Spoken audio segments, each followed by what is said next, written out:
modal English to Bangla. You must obey your teacher. তুমি অবশ্যই তোমার শিক্ষককে মান্য করবে। কে মান্য করবে? তুমি বা ইউ সাবজেক্ট। এ বাক্যে মাস্ট মোডাল। মাস্ট এর ফর্মগুলো দেখে নেই। মাস্ট প্রেজেন্ট টেন্স বা ভার্ব ওয়ান। মাস্ট এর পাস্ট টেন্স বা ভার্ব টু হবে হ্যাড টু। মাস্ট এর পাস্ট পার্টিসিপল বা ভার্ব থ্রি হয় না। অবে ভার্বের ফর্মগুলো দেখে নেই। অবে অর্থ মান্য করা, প্রেজেন্ট টেন্স বা ভার্ব ওয়ান। অবেড পাস্ট টেন্স বা ভার্ব টু। অবেড পাস্ট পার্টিসিপল বা ভার্ব থ্রি।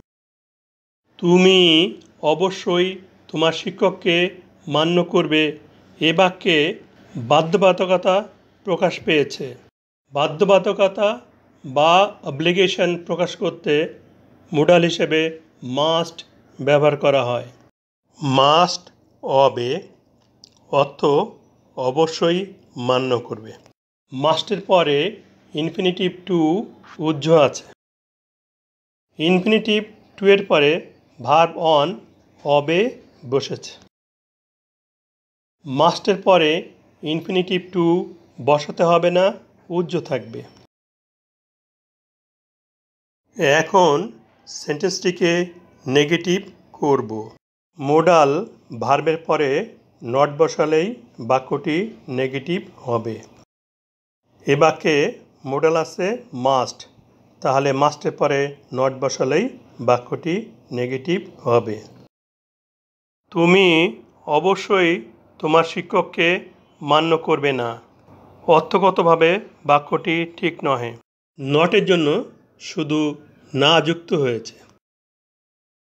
সেন্টেন্সটিকে এবার ইন্ট্রোগেটিভ করব। মোডাল ভার্বটিকে সাবজেক্টের পূর্বে বসালেই বাক্যটি ইন্ট্রোগেটিভ হবে। এ বাক্যে সাবজেক্ট আছে ইউ এবং মাস্ট মোডাল। ইন্ট্রোগেটিভ করতে মোডাল বাক্যের প্রথমে বসবে এবং সাবজেক্ট মোডালের পরে এসে বসবে। মাস্ট এর প্রথম অক্ষর এম ক্যাপিটাল লেটার হবে। অপরদিকে সাবজেক্ট ইউ এর প্রথম অক্ষর স্মল লেটার হবে এবং বাক্যের শেষে নোট অফ ইন্টারোগেশন বা প্রশ্নবোধক চিহ্ন বসবে। তুমি কি অবশ্যই তোমার শিক্ষককে মান্য করবে?